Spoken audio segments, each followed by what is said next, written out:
One more step, and I'll have isolated the virus of the common cold, Laryngitis hackibus.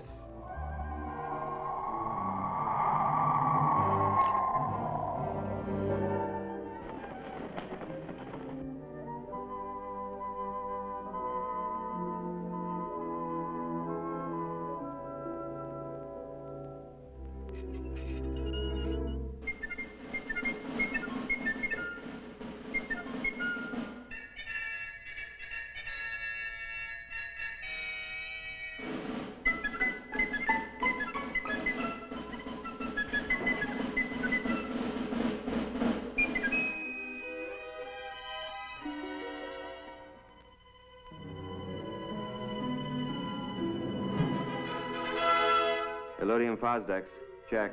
Anti-proton ballast, check. Prepare afterburners for blast off.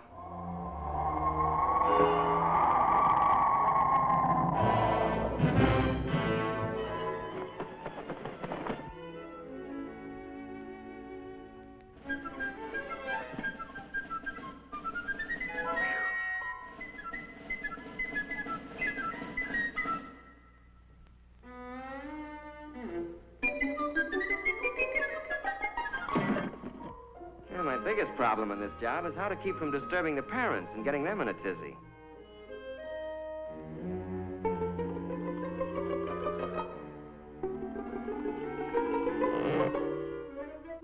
Rock-a-bye doggy in the treetop, when the wind blows, the cradle will rock.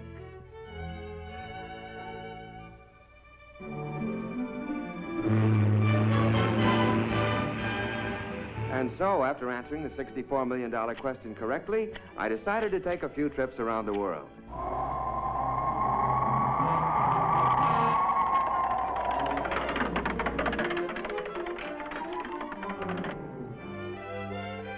About time we threw a little light on the subject.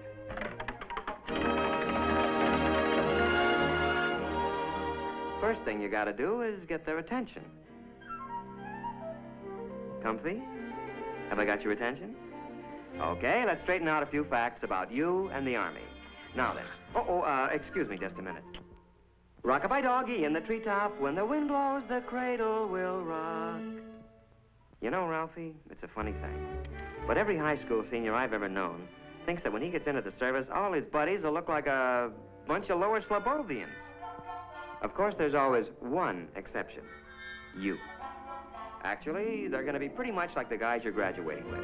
Just plain old characters like Roy Robinson from Jefferson High in Portland, Oregon, Don Osgood from Page, Nebraska, Pete Willoughby, Los Angeles State College, Dick Martin from St. Peter's High in Worcester, Massachusetts. Oh, well. Nice guys who wash their teeth every day, get their hair cut regular, well, fairly regular. Just a neck trim, please. Yes, sir. Just a neck trim. Well, what do you know? There was a human being under that pelt after all. Another interesting idea held by a lot of otherwise bright high school seniors is that the Army has all the right size clothing, but that it's mainly interested in getting it on all the wrong size people. Well, nice comic book stuff. But actually, the Army's no more interested in putting you into the wrong-sized uniform than your football coach would be. And for the same reasons. It's not necessary, it's inefficient, and it's just plain sloppy.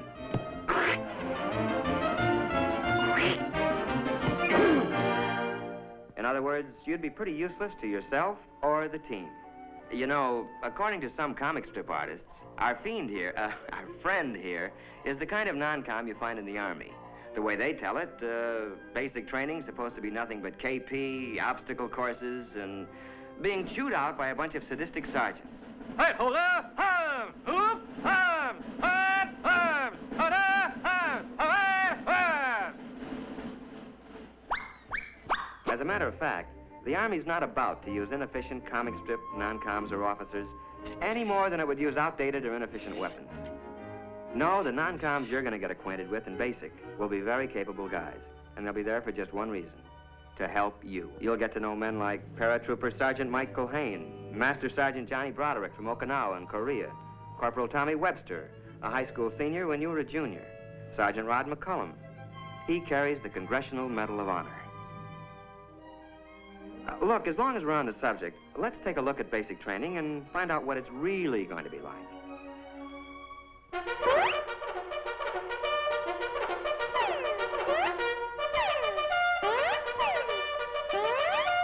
Well, you're going to learn a few things at basic. Useful things, like how to handle weapons safely and effectively. And at 700 yards, I let him have it. You're taught to use a compass, how to read a map.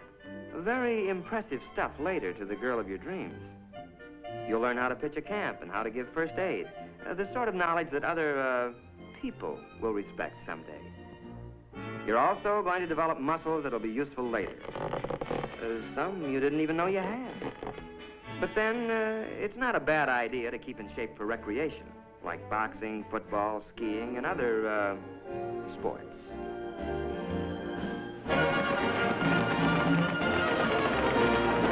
You're going to learn to snap a salute to all officers. Now, where'd that custom come from? Well, the way I heard it, the only way one knight could recognize another knight under those cast-iron tuxedos was to lift his visor. It's a sort of hello among military men. Then one day, you're going to suddenly realize that you're beginning to look like and act like a soldier or a man. And you'll be surprised to find that you're very proud to be serving your country in the United States Army. A short intermission. Rock-a-bye doggy in the treetop. When the wind blows, the cradle will rock. Okay, basics finished. Now what? Well, according to some comic strips, more endless months of KP, policing some forgotten post, and learning how to artistically goof off. But mainly, the rest of your Army career is supposed to be spent doing anything you're most unfit for. Humorous stuff, no doubt, but not good sense. Actually, the Army wants to send you where you'll be most useful and where you can serve the best. Where this will be is determined to a great extent by those interviews and aptitude tests you took in your first days as a recruit. So the chances are that... But wait, just a minute. Maybe you'd like to know before you start how you're going to spend your Army career. Maybe you'd like to choose the training you want and not leave it up to chance. If so, then the Army has a special deal you'll want to hear about. It's called Reserved for You. And in it, you pick the job training you want before you enlist. The Army then reserves that position in the world's finest technical schools until you complete basic training. And now, let's go back to those dreams of yours. How about laboratory work in the medical field? The Army has some of the finest laboratory facilities, technicians, and scientists in the world. Well, that's just one of 127 courses offered by the Army. How about that dream of working with rockets or atomic power? How about guided missiles? You choose it, the Army's got it. And the only ticket you need to this program is one high school diploma. Sound good? Well, I can make it sound better. The whole deal is guaranteed by this letter, written to you by the Adjutant General of the United States Army. You don't sign anything until that letter is firmly in your hands. Fair enough? Let's see, adventure? Pick your branch. How about a real elite outfit? Armor. Tank Commander Phillips. Not bad. Travel? Man, you do ask the nicest questions. This is Paris, and it's no dream.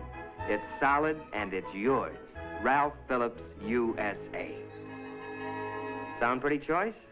Your local recruiter can fill in all the details. Today, if you like. But remember that you're going to look a lot bigger to the Army with that high school diploma under your arm. Oh, quick warning, though, Ralphie. You can only grab one of these special deals before you receive your induction notice. So why not call on the Army before the Army calls on you?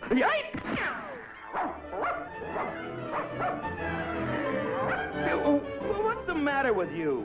You gone nuts or something?